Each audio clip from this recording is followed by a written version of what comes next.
Ladies and gentlemen, welcome to the next episode of Vinyl Stallions! What up, everyone? It's Kleb. Welcome to Vinyl Stallions, podcast about all things music. Find us on social at Vinyl Stallions. Today's episode is a sit-down with the one, the only, Tony Momrelle. Tony is an extremely decorated vocalist. He has a solo career with releases spanning over 2+ decades. He is a vocalist in the acid jazz band Incognito and the soul, funk, smooth jazz, R&B band. They kind of cover everything. Sade. So Tony has an extremely impressive career. He was very generous with his time. This is an amazing episode, and hope you enjoy. Yeah, okay, great. I've been Ohio a few times. Yeah, no, you were there last year in Cincinnati. That's right. I'm coming back there again in June.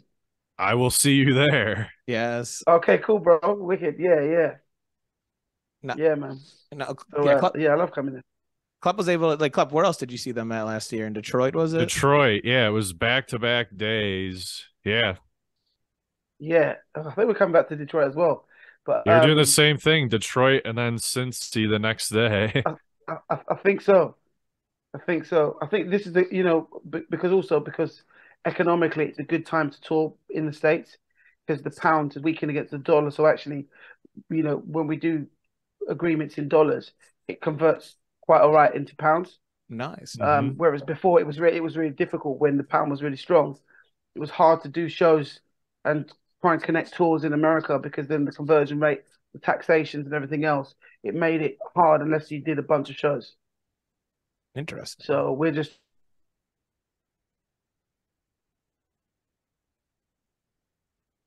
No. Club, you still there? Yeah, I'm here. Oh, Can you hear me? yep. Yeah, it got cut you. out for a second. Oh, okay. We'll blame the wind of the Atlantic. But yeah, that's like something that we like don't even think about is because I mean, you're from the UK, so there's like a whole nother set of implications when you go, touring overseas. Yeah, absolutely. There's lots of things that come into play. Visa costs, flights, hotels, and then it's just there's the IRS have the particular tax that we have to pay. So there's quite a few things in order to number crunch to make a tour work. Most tours actually, most tours break even and when they make their profit on merchandise. Okay. But it just depends on the runs. And if you get good festivals and stuff like that or whatever, then that can, they pay a bit more, so it works out. Absolutely. What is your favorite city to play in the U.S.? Is there anyone that you're just like, damn, I didn't expect this? Man. Do you know what? I've been really fortunate to play the States a few times. The first time I played America was with Robert Palmer. Oh, wow. Yeah, the late Robert Palmer. I was in his band, so we would that was a rock and roll kind of tour. Mm-hmm. When I say that, I mean like the individuals involved. It was rock and roll. And that was my first kind of experience of a US tour. And everywhere was amazing to me. I think the thing is as well is that as a kid growing up, think about British culture, especially like urban culture. A lot of our roots stem from the States. A lot of our influences, whether it would be when I grew up, it was the Bionic Man, Steve Austin, it was Superman, Wonder Woman, it was all American sitcoms, it was all of that. And so the culture, especially from like the hip hop era, down to clothing, down to style and everything else. So when I came to America, I didn't care. I was like, everywhere was amazing to me. I wanted to go and experience what a Twinkie bar actually tastes like. I had cousins. I've got cousins in America, and they'd always bring American candy, and we'd always trade stuff. They'd want stuff from England, but I went out there, and it was like I just wanted to do everything. I wanted to go to a Waffle House. I wanted to go to IHOP. I wanted to do. It was all of that. That was it for me. I wanted to go Cracker Barrel, and what was that like? Everywhere. So for me, it was like there's not one city that stands out to go, that's my favorite. I think because of the music that I do, that we do, and the fans, it always is a beautiful thing. So I've never really had any kind of bad experiences in terms of any city or venue. It's always been love. That is great to hear, man. And you sound like a breakfast man then, if those are your desires coming on over. Yeah, it's because, like crew members and people like that will say, look, man, if you want to go, especially if you've done a show and it's really late and there's nowhere to eat, they'll go, but there's Arby's that open or IHOP. And so we'd get there and I'd be surprised of like the amount of food that you could get for that amount of money. That little amount of money, you got like a spread. Like I ordered a pancake stack. It came with side of bacon, eggs, fruit. It came with some other things, some muffins, some bottomless coffee or tea, and a bunch of other things. I was like, this is ridiculous. We're not used to that. So I love the whole experience. When I go to America, I go in. I like to experience it all. You've just solved the key to why America is the most obese country. Well, there's that as well. It is. No, look, it is in terms of like, I just the first time I went, I remember being served food. I went to Cheesecake Factory, and I was in, I think it's either Atlanta. Yeah, I was in Atlanta, and I ordered a salad, a Cobb salad. The size of the salad was a whole meat. It was ridiculous. And I ordered some blackened salmon on some like a bed of like rice and some vegetables or whatever. I said, listen, have you put that through? And they said, not yet. I said, don't, because this salad alone, it came with these other sides. It wasn't just the salad. It came with these bread rolls. It came with this. It came with nacho. It came with like, it's ridiculous. No, all right. Well, that place in particular, literally, like their menu is like an encyclopedia that you have to find your way through. Yep. And then yes, the portions are huge as well, and that's hilarious. Damn, I haven't been there in a minute. Cheesecake. Yeah, but I love America, man. Hell yeah. Well, America loves you too. Oh, thanks, man. But I was actually years ago. I was looking at I was looking at buying a place there and basing myself, but then just certain things musically was going on here for me that I just didn't do it. But I'm always kind of, I've got a lot of family in America, so I'm always at the cusp of thinking maybe I should base myself here for a little while and see how it goes. yeah. I mean, and the beauty of it is like you do it and it doesn't work out, or you want to go back to the UK, it'll still be there. Yeah, it's true. It's true. Yeah, it's true. But yeah, I guess let's dive into the music a little bit. You got a lot going on. You just finished up playing a string of shows in Italy, is that right? Yes. And then you're off to Sweden. Yeah, and then Switzerland and some other places, yeah. Okay, so yeah, just catch us up. Like, how's the tour been going? How the venues been? The shows? Man, it's been great. I just recently did another interview just a moment ago. And I was talking to them there in Canada, I think, and I was talking to them talking about how it's great to be back to music, And when I came out the last year with Incognito, it was just an amazing feeling just to see venues filled with people again, going through the motions of all the things that they love about live concerts. So for me, it's been a great feeling just on my own stuff with my band, going to these amazing venues and places around Europe and some other places that we're going to, and just the sense of like, you know what, man, we're getting back to normal again. It's gone back to normal because the last few months, the last year, we've done shows, but there's always been some kind of restriction. Whether it's a case of that we needed to show our COVID documents, or there's always some kind of restriction, or the venue had restrictions. And now it's like most of the venues now, they've lifted everything and it's just gone back to complete how it was before. And that's been a great feeling. And now, there's lots more gigs that are on the table, a lot more institutions and local councils and governments have money to put back into the entertainment and arts. So it's been nice. We had a lot of things on the table now we're just taking whatever we can and getting back out there and feeding our souls and doing the same back for the fans. And it's been great, man. I've got to say it's been great. I'm tired, but at the same time, the kind of like mental adrenaline that's going. It's like we've missed this for like 2 years, so this is the time to just do as much as we can. And okay, so when you're touring, playing your solo music, do you typically carry like the same band with you every tour? Do you mix and match the musicians depending on the year or the area? Or yeah, I think with my band, everyone's been in the band for a while, and I generally kind of stick to the same cats, and they get my dates. We're all good friends. They get my dates in advance so that they can clear their diaries and be available. And there are some times where things clash, where something just randomly comes in and it clashes. But then I've got a pool of musicians that know my material, that have worked with me before, that I can call on, and I know that it will still fit, and everyone's still gelled and they know each other. So yeah, touch wood, it's been good. right on. Yeah.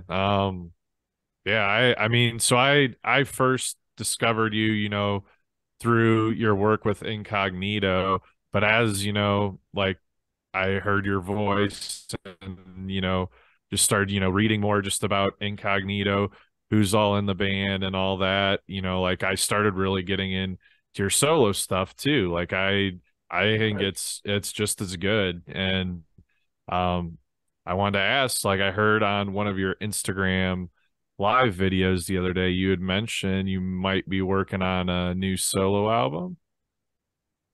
Yeah, I'm working on a record, but it's like since lockdown happened, I in fact in the lockdown it got to the point where when we couldn't do any touring at all, I just with artists we get cranky, and we're can be hard to live with because we got to do what we've got to do, and I couldn't tour, so I started to work on a record. And me and the band actually we just did this acoustic EP, and we all remotely recorded and put it all together and did the EP, and that way we just had something going on.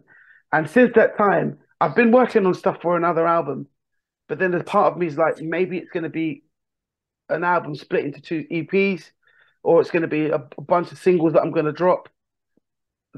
I don't know yet. It's how it's forming, because when you're in album mode, there's so much things that you've got to do to kind of make that body of work. If it's a single or an EP, it's a little bit more easier. But when it's an album, you've got to think about the concept and how all of the songs relate and what's the theme and the sound and everything. So I am working on it, but at the same time, in the middle of doing a new Incognito record, as well as there's a new Sade record happening as well. So I'm heavily involved in all of them, and I'm just watching my time. And I think I don't want to put myself in a position where I drop an album and I can't promote it because I'm out with one of the other two. So I'm just working that out and seeing what's the best I'm creating right now. Yeah, that was kind of going to be my next question, is like, what's it like trying to work on your own album while you're also doing the Incognito album? And so, okay, so then what was that third artist that you said? Sade. Sade. Okay, so I didn't even realize you worked with her too. That's awesome. Yeah, I've been with Sade since 1999, 2000. Okay, yeah. So yeah, that's a couple decades. Wow. Yeah, and that's actually, like, a lot of people don't know this, but that's actually my kind of my family. It's Incognito and Sade. All the other stuff I've done around that's been cool, but that's my kind of like my real grassroots family. So just to give you a little bit of a trivia, I met Bluey via a friend of mine who was in Incognito, and he said, "Hey, look, we're doing a new album." That album was Life Stranger Than Fiction, and it was like, "Hey, look, we need someone to come in and do some extra backing vocals and some vocal arranging and textures and stuff." I was like, "Yeah, I know Incognito. I'd love to do that." And so got into the studio, met Bluey, played some tracks, started vocaling. It was great. Second day, again we were in there doing some tracks, and then while we were working out something, the mics were still on. He was in the control booth, and I was singing some stuff. And I think that was the first time he could hear my voice on its own. And I didn't know, but he was in the control room on the phone to his management, going, "Listen, I've just got this guy. I know that I've got him for this session, but this guy's got to be in the band. I need him in the band." And he was having this big debate with his management, and they were getting ready to go on a US tour. And he came out of the booth, went, you are the voice. This is the voice I've been looking for many years, and I want you in the band." And I'm like, "Wow, you don't even know me, really."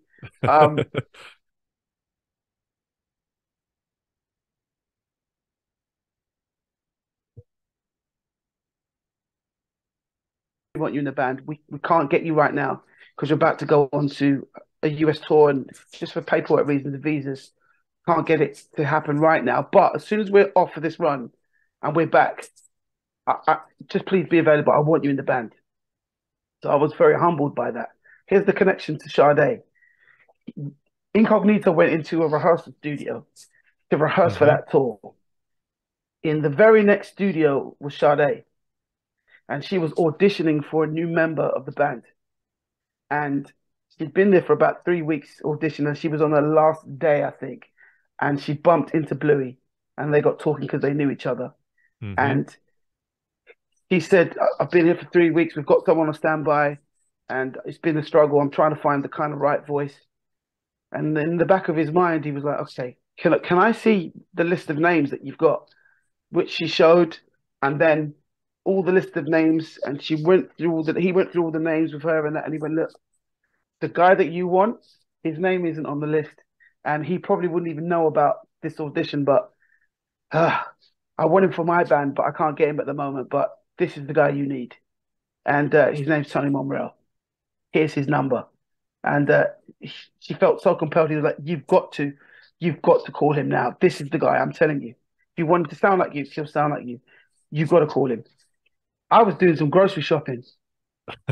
And my cell phone rings, and it was Sade. And I had no idea that she was going to be calling me. Nothing. Bluey just set it up. He didn't even know me, but he believed in my gifts that much that it was like, this is the guy. And cutting a long story short, I met up with her at her house, and we spoke for a good 3 hours before we started singing. And she just fell in love with what I do, and that's how I got into Sade, into the band, and that's all down to Bluey.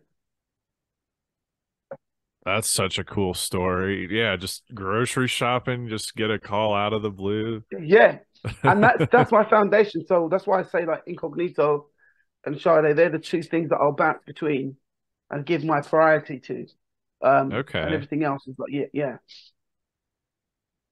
So then, would this be right? Your first album with Incognito, where you're a full-time member, would that have been Bees, Things, and Flowers?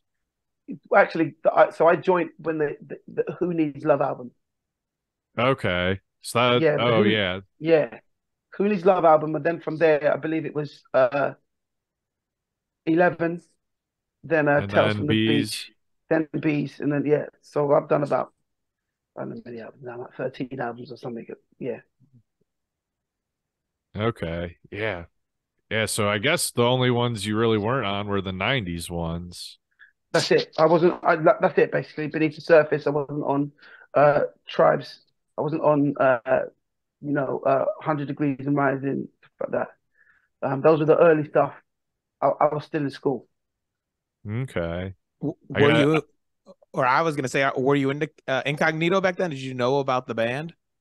I knew about the band because we have a TV show over here called Jules Holland's, and he's an artist himself, and every week they would have, it was a live audience, and all these international bands would be performing live, and it was the only kind of show that was doing that in Europe, where it was just completely live, and he would interview them and stuff, and that's how I first saw Incognito, and just listened to the style of their music. I was like, man, this is really, really cool. So I knew of them, and I knew some of their songs, but I didn't know anyone in the band until my friend joined the band. Okay. That's Yeah. awesome, man.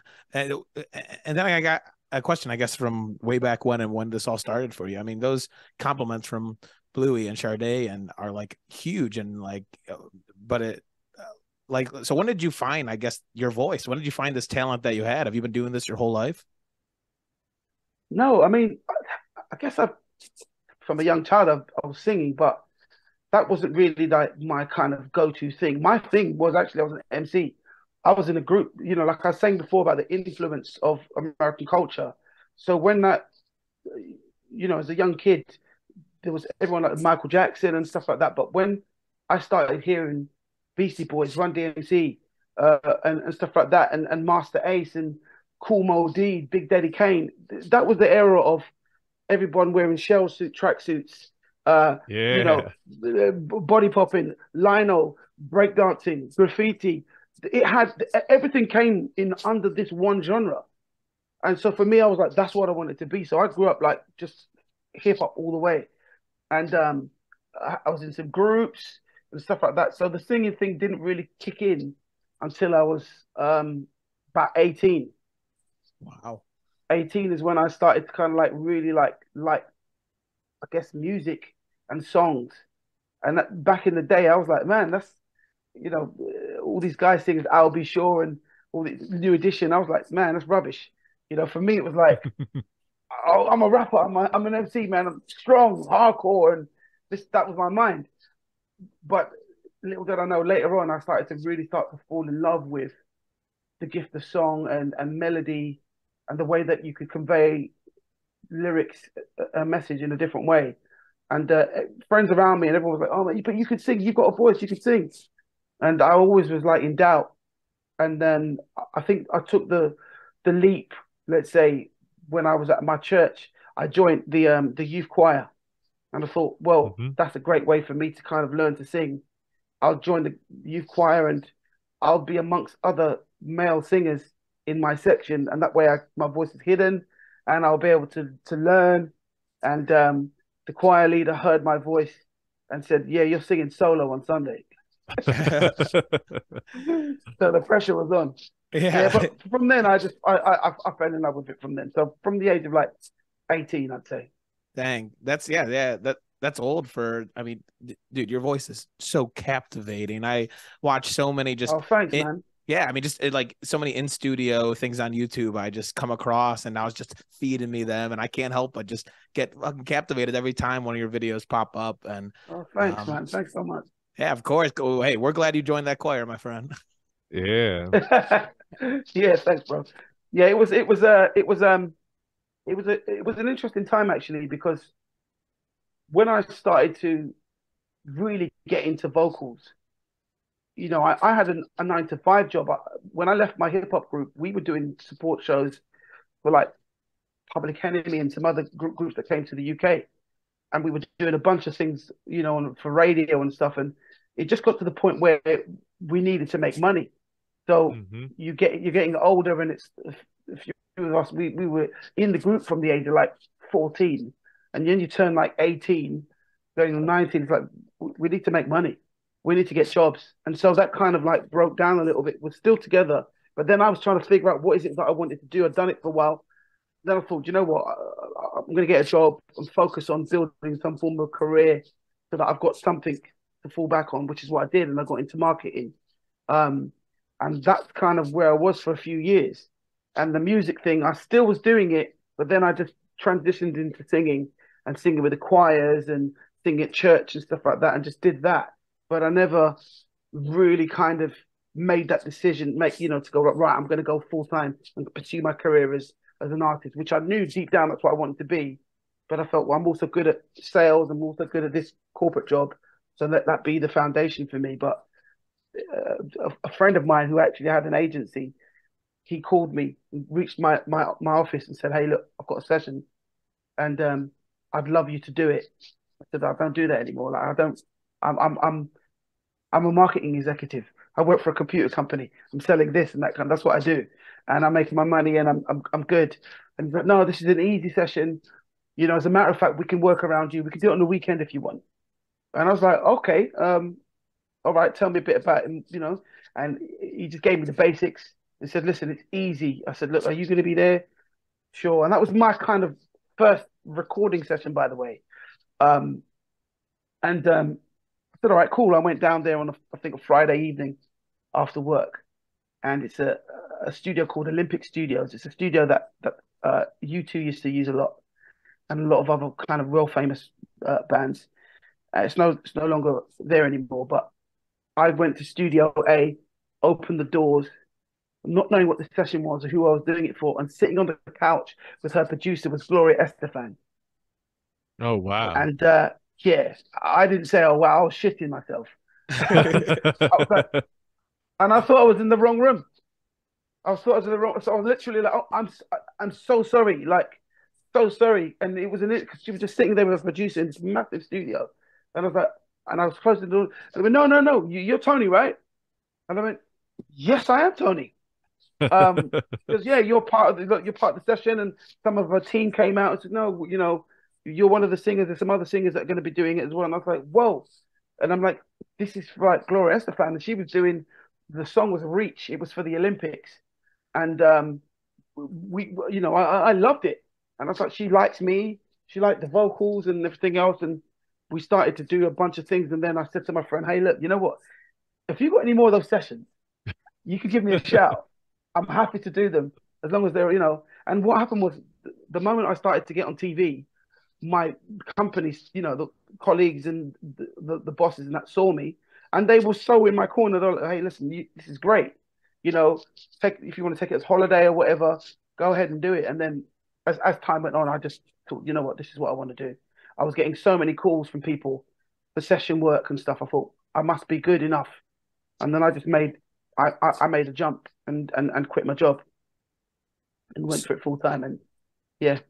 So for people who don't know, when you're hired as like a session singer, what is that like? Like you said, you went into that first one not knowing anything. Are you like more prepped on some and you know exactly what you're doing, or what's that whole experience like?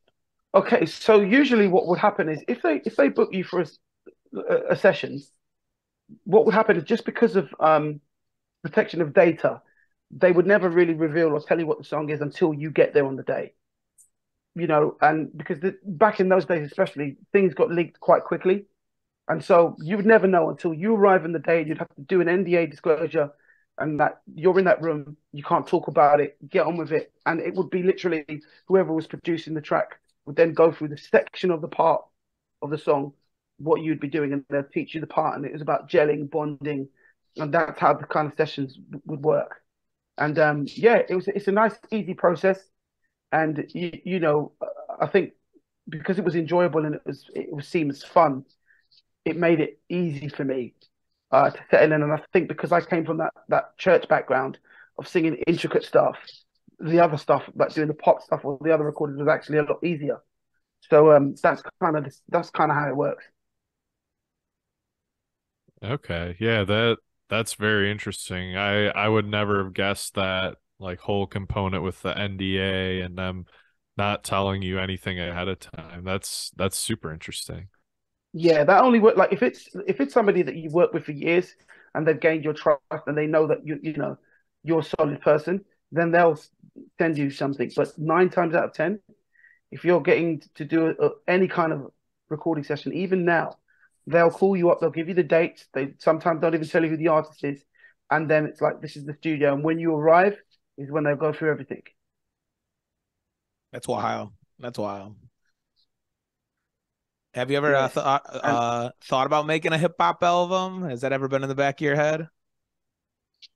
No, man. I mean, like, I'm not good enough, man. I mean, like, we're talking like in the 80s. We're talking about from 86 to 90. It was like I was so into it. That was my world. It was my world as a young kid. That was my world. But then when I fell in love with music in another way and songs, I was like, I want to write. I want to get in. I really want to be an artist, and I want to sing. And I went to some concerts, and it was a different thing. Being in a hip hop environment is great because there's incredible music, incredible MCs. There's lots of things going on. But when I went into a concert, hearing someone sing that made me emotionally, took me somewhere else. That was a different thing altogether, and I never experienced that to the point where someone's singing a song that's making me cry. And I was like, wow, what? And I was looking around the audience and how it was having an impact. I was like, this is different, and I want to explore this. And I felt so in love with it. And I think because I got that the thumbs up from so many artists, and it was kind of stars were aligning and everything was working in that way. It was like that was natural trajectory that I would be going. It was like that was the decision. It's like the MC hat is off. I'm going to focus on singer songwriter and go down that route, and that's the route that was working for me. And well, I guess too, so like the song message in the music, I kind of hear a little bit of hip hop in that song, just There like is. kind of the way you're singing the verses. There is that I did that. That was the whole thing about. It talks about what I started. You know, when I was 8 years old, I got into music, and then it was talking about hip hop, and then going into song, and then going into the next part of what music is. It's all instruments that are from all around the world, and yet when they play together, they sound like a beautiful symphony. And the fact is that all of these instruments are byproducts of our own human hands, and yet they can work in symphony, but yet us as the creators of these instruments can't. And so that was what that message is about in a whole thing. So I still listen to MCs, I still listen to, because I like the lyrical context sometimes, and I can still pen that in a song in a different way, but just sing it, Mm-hmm. And okay, so when you're songwriting, like obviously you're a vocalist, like do you play any instruments just to like, help you with your songwriting? Or I guess like how do you convey to everyone playing the instruments what you want them to play? Oh, I don't fluently play. I can play some chords on the piano. I've got a piano here, and Mm-hmm. plays a couple of chords on the guitar. I don't play. For me, my strengths are my voice, and I guess before I could like operate Logic and some of the other music programs, I relied on, if it was a beat, I could just beatbox it and put the Okay. rough beat in, and then I could sing the melody. And because I can sing and hear the chords, I could sing the melody down and then create the chords what I'm trying to hear. So I could then, if when I'm getting in the studio with the guys, I can play and sing it down. And because they know me well now, I'll go, not that chord, I'm hearing this, and I'll sing it out to them, the notes, and slow it down a little bit, and then they get it. And that's kind of how we do it. Okay. And I know that I could spend a lot more time developing that craft, but then me spending all that time, it means that it will take me longer to write music, where I can go, look, I can still do what I do, involve others that are exceptional at what they do, and we make it together. Very cool. Okay. So I guess this is going to be kind of a tricky question. But out of all your solo music that you've made, are there like, I guess, give me like your top 5 favorite songs if you could just pick 5. That's like saying who's your favorite child? Yeah, I knew it. Yeah, Yeah, but it's a tough question. I mean, I think you're right. I mean, like, it's.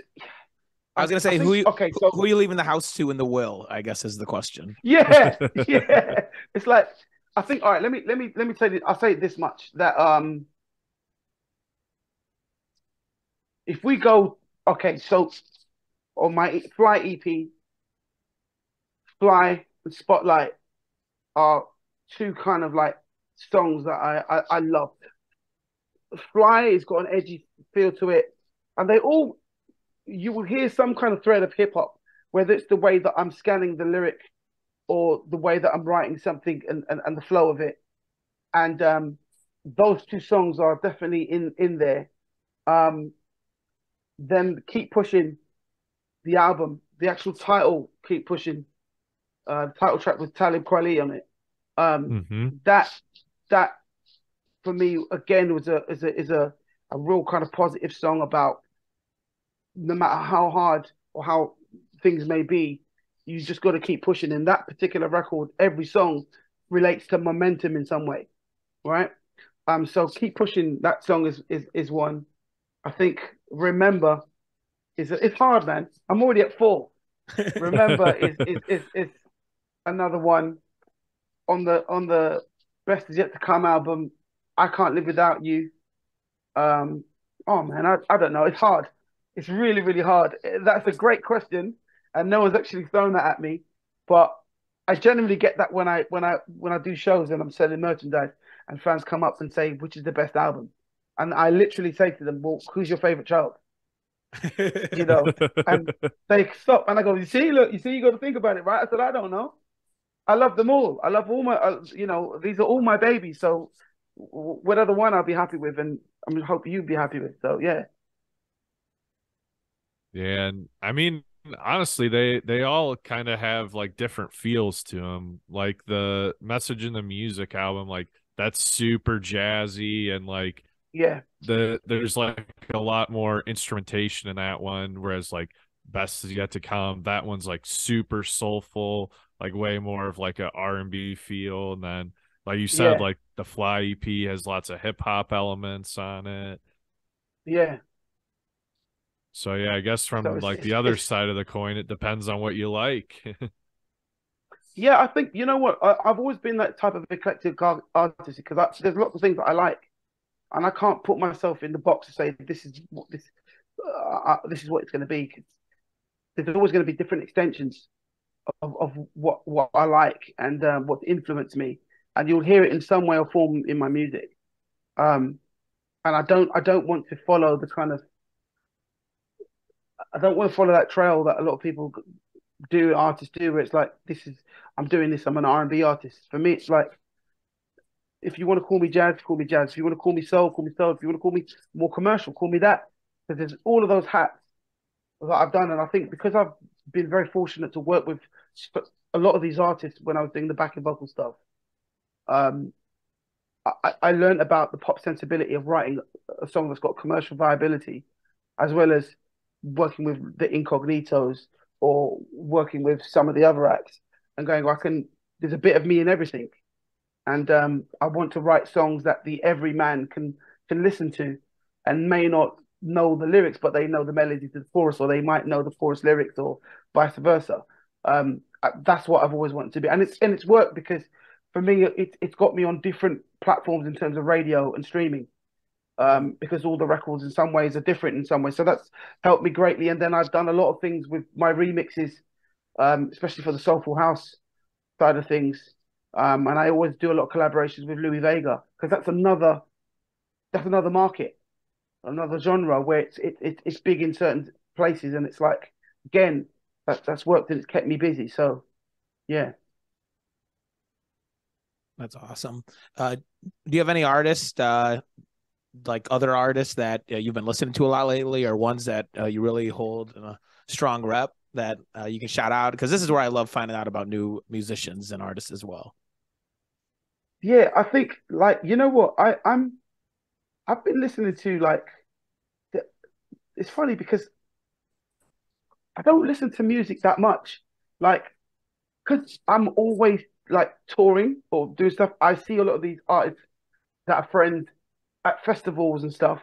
So might check out a couple of things. I've never really kind of immersed myself in a record, and I've got tons of CDs and records that have been sent to me that I've still got to get my head into and to listen. And it's really tough because I'm in the process of all these other projects, so you don't really get that. And because if your world is music, I actually find myself pulling away. And if I'm driving my car, I'm listening to kind of like talk radio and those kind of stations where people are just general people just talking about political stuff or what's going on in the world, and I'm listening to what the conversation is. But I must say that one of the artists that I've been he's a good friend of mine actually. He's one of the co-producers of my stuff, and he's now doing his own stuff. Ben Jones, and Ben Jones is an incredible producer and musician. He does a lot of stuff on Instagram. He does lots of reels, but he's just released an EP, and he's just doing volume 2, I think, tomorrow, that comes out. He's doing a show tomorrow, so I'm going to go and check him out. But he's someone that his music is just spicy, and it's a mixture of stuff, really, really, really cool. So Ben, I've been checking out, I'm listening to a lot of his stuff recently. I'm trying to think of who else that I was listening to, that was getting me really excited. I can't remember the name. It will come back to me. Yeah, it's all right. Hey, on, you say Ben Jones is spicy. I'm in anything with spicy music involved, so I'm gonna have to check him out. yeah, check him out, man. He's really dope. His stuff is really, really dope. Hell yeah, I appreciate it. Yeah. Okay, so you guys, well, I guess we'll hop back over to Incognito for a minute. So you're in the process of recording a new album. You got this big tour coming up. So I guess without revealing too much, how do you think this album will compare to like some of the previous ones, just like style wise? This one is that's a hard question. You got some great questions, man. This is it's a hard one because there's new singers, there's different singers on this one. Okay. And that's what I love about Bluey. He's always on the quest to find new musicians, new singers to add to the Incognito family and give them a platform as well, and write something different that he's hearing for their voice. So this one, I've heard a bunch of the tracks, and it's cool. And I don't know what's going to make the album, because with Incognito, we record loads of tracks. We will easily record 20 tracks, 25 tracks to make an album of 11 songs. So I don't know yet what the shape of the album is. We kind of know that toward the end, and we're in the middle of it right now. So I don't know. I just know it's going to be, again, really funky. There'll be some new textures in it. But yeah, there's a couple of new players as well. So it will be cool. We got Charlie Allen. Charlie Allen's an incredible guitarist. If you came to Cincinnati, he was the guy on guitar. Yeah, he also I was on your guys' Tom side of the stage, so I was like pretty close to both you and him, honestly. Oh, right, for real. So he's incredible. So he plays for Tom Misch, and he's done a bunch of other stuff as well as Incognito. Also plays with does some stuff with Ben Jones, but he's in the group. We've got also Kiko Alotta on keys is on the group, who's also on the tour. So this is a different kind of sound in some ways, but it's still Incognito. So it's exciting. I'm yet to kind of hear the songs in their entirety, because we've just done vocals, and then the brass have not been put down yet, and some songs, the bass has to be put down again, and things like that. So it's all now the jigsaw puzzle of putting everything together. So I know that it will have the classic kind of Incognito theme in some places. But Bluey always likes to throw a little couple of curveballs as well. Yeah, that's fun for you guys, man. Like, you just like sit back, you did your part, but I don't know. Yeah, it's like a fog kind of, where some of it, you know what's coming. But yeah, because like when we go like especially because we're all busy, and we get into the studio, if we're doing the vocal stuff, and the way that we record vocals, by the way, is we'll all turn up, we'll all be there, and we just go through the parts together. So we'll be in a big room, and we've all got our individual mics, and we've got our individual mixes, and we record like that. Instead of like one individual going in and doing their part, we record the vocals all together. And so we just hear snippets of the song. So if I'm singing the song, obviously I know the song, but the others haven't heard the song, because it's like time is money. So it's like, we've got to get in, and let's just get these pieces done, and then we've got to go on to load the next track, because there's all these pieces to do. And that might be a whole day of recording, and then later on in the evening, the brass are coming in. So there's not really time to sit down, bounce everything, give a rough mix for us to hear how the song sounds. So we don't hear that until towards the end, which is quite nice. Yeah, it gives you a break from it. That's interesting. Yeah. And does Bluey have his own studio now? Yeah, Bluey's always had his own studio. He's moved studios a few times. Okay. Did you recently but move? about 3 years ago. Okay. Yeah, about 3 years ago, just before lockdown, he moved and got another studio. And before that, we were in near the we were in Hackney in East London. Then he's had a large studio in North London, but he's always had studios. Right on. That's awesome. And he's that kind of guy. You need to, because the way that he creates, he needs that space. You could never like just hire a studio, because it just wouldn't work. He's just got to own a studio and be able to go, like, this is my base with all the equipment, with all the microphones, the pianos, the keyboards, everything. You just need to have that, and that way you can call in the guys. I think Incognito as a group, and Bluey, he's been doing it for so long. You need that creative space where he could just get on and do what he does. So yeah. That's interesting, man. No, I'm excited to hear this new one. Klepp honestly introduced me to Incognito, and I have just spread it amongst my friends here in Cleveland, Ohio. And now just Nice. Anytime we're talking loud, we're starting something. Oh. Yeah, you know it. Yeah, that's right. It's awesome, man. Klepp, you have anything more for Tony before we get to our famous encore on Vinyl Stallions? I think I'm good. Yeah, you've been really generous with your time, Tony, and yeah, we appreciate pleasure, man. My absolute talking pleasure. to us. Yeah. Are you guys gonna be out in Cincinnati? So I'll be at both the Detroit and Cincinnati shows. Yeah, I will definitely make it out to great. at least one. Okay, great. Have you got your tickets already? yeah, yep. Okay. Well, if you haven't, not your boy. All right. So just you guys got my email, right? Yes, sir. Mm-hmm. Just let me know like 2 days or whatever before the show, and I'll put you on the guest list. My man. Oh, well, Yeah, dude, yeah. Thanks. Hell yeah. Yeah. And also as well, like I was gonna say, like you should interview Bluey. We would love to. Yeah, I'll say no more. I'll hook that up. My man, that is because he would love to do it. He definitely can put you in with Bluey, and also Mesa. If there's any kind of like UK artists that you would like to interview, just give me the list. If it's Omar, anyone, I can get you. They'll do it.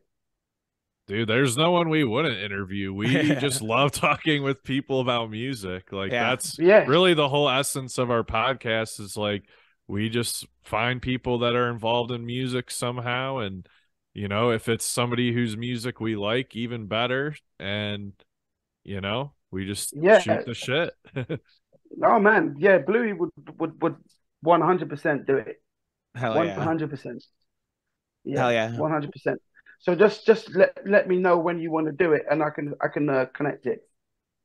Perfect. Right on. Yeah. Go ahead, Spruce. I was just gonna say we'll absolutely follow up, man. That would be kick ass. And again, just expand the web of friends and friends. Exactly.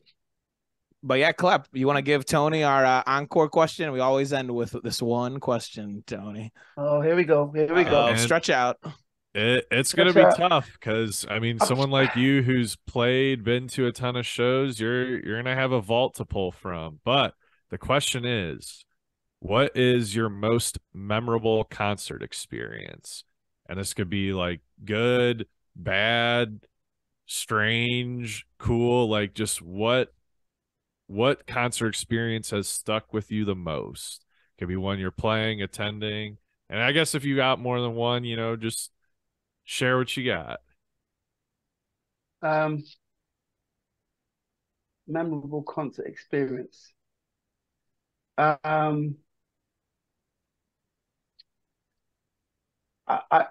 There's actually a few. There's a few like funny moments, and yes, there's a few. There was there was a time I was singing. It was with Incognito.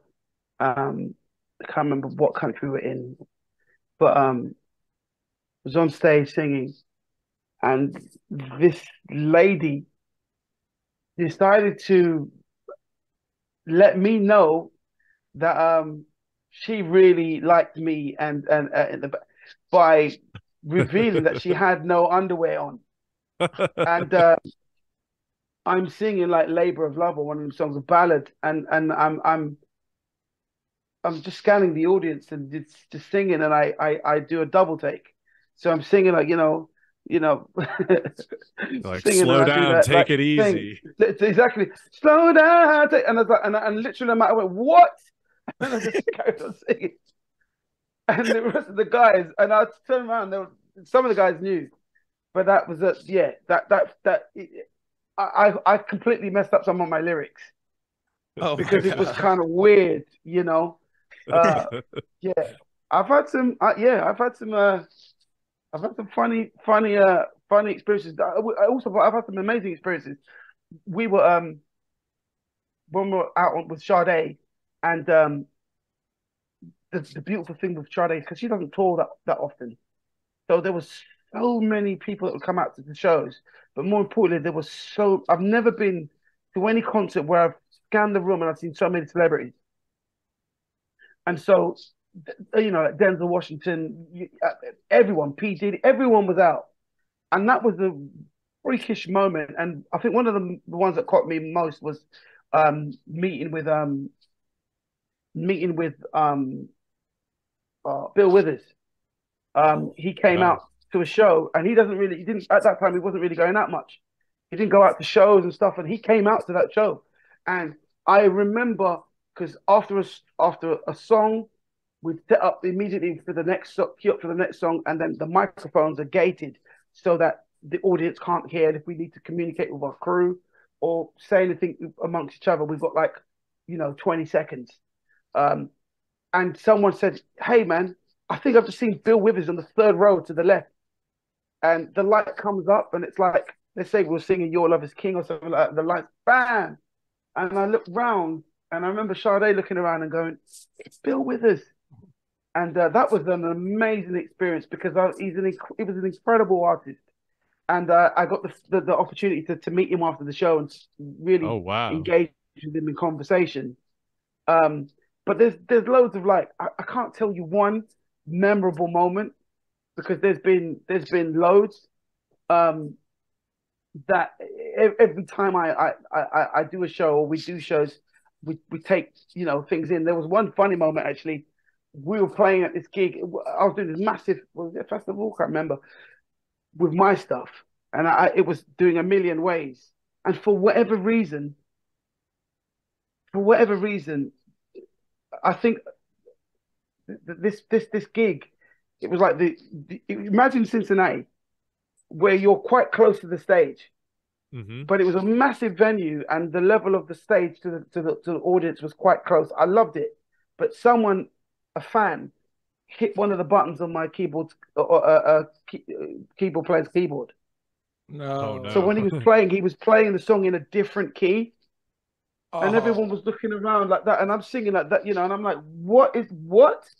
And it was completely sounding wrong, and I knew something was up, and we had to kind of sail through it. And I told him stop, fix it, and I had to freestyle something with and this is where the hip hop thing came in, and I started freestyling with the audience and doing the melody or whatever. Like, have you fixed it yet? To get it together, and it was taking forever. And I'm like, 2 minutes in, and we're still not fixed. And I'm like, look, we've got no show if you don't get this right, because obviously he can't play it. And that was for the rest of the songs as well. He completely was out of key. So it was funny because the audience caught on, and I told them, look, this is what's going on, but we're gonna have fun with it anyway. And it was fine. It was fine. I'll tell you another. I don't know if I should tell. Well, I can tell you. I'm not going to mention who the artist was, but basically, there was an artist that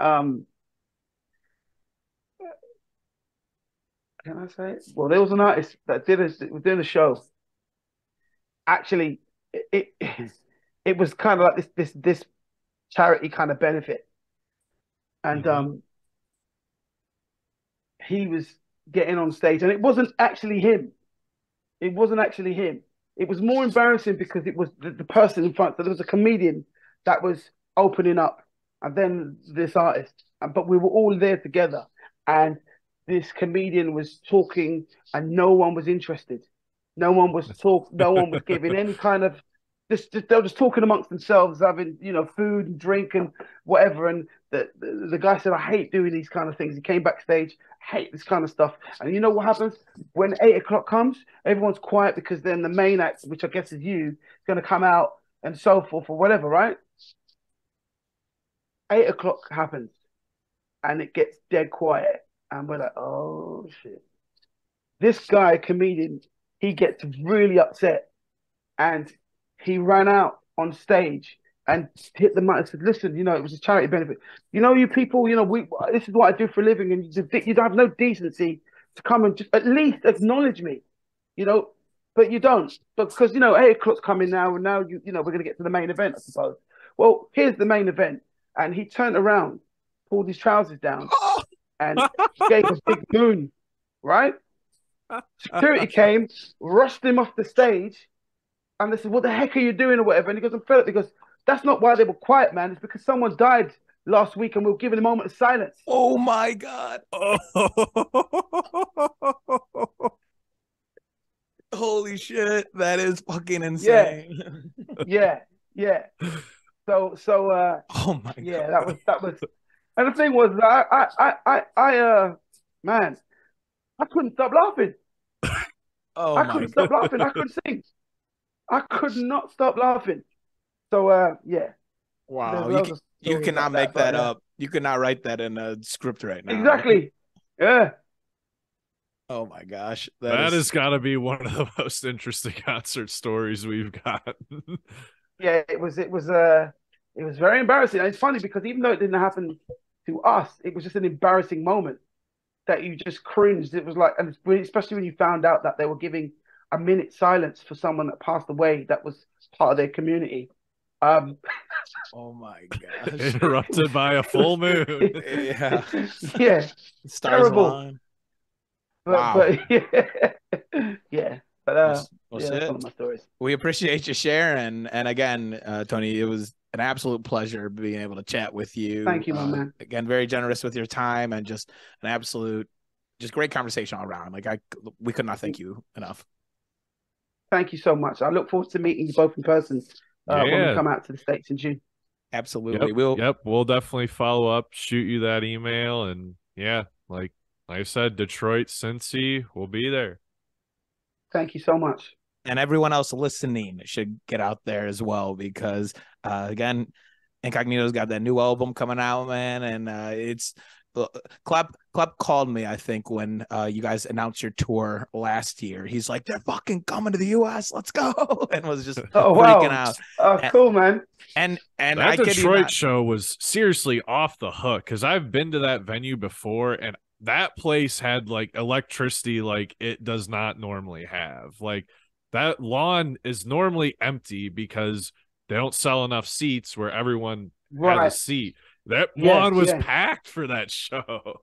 Yeah, man. I don't know what it. I think there's this British style that we do, but also again, it's like when you have people like Mesa in the group as well, and I think the style of music and the fact that she came to the UK and was doing the acid jazz thing, which when it blew up, it blew up big, and then it morphed into this more of the Incognito sound with those classic songs.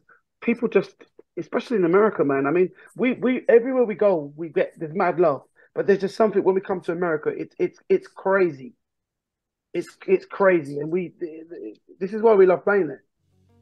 Because it literally feels like we're a new band that we've just come out and we just had #1 record. That's how it feels. Yeah, I mean, it makes sense to me. The music's funky, good singing, like good songwriting. Like, what's not to love? Yeah, that's awesome. Well, again, Tony, we thank you very, very much. We'll definitely stay in contact and talk soon. Hopefully, have you back on here. But yeah, besides that, my name is Bruce. I'm Cleb. Thank you, my brother. And this has been another episode of of Vinyl Stallion.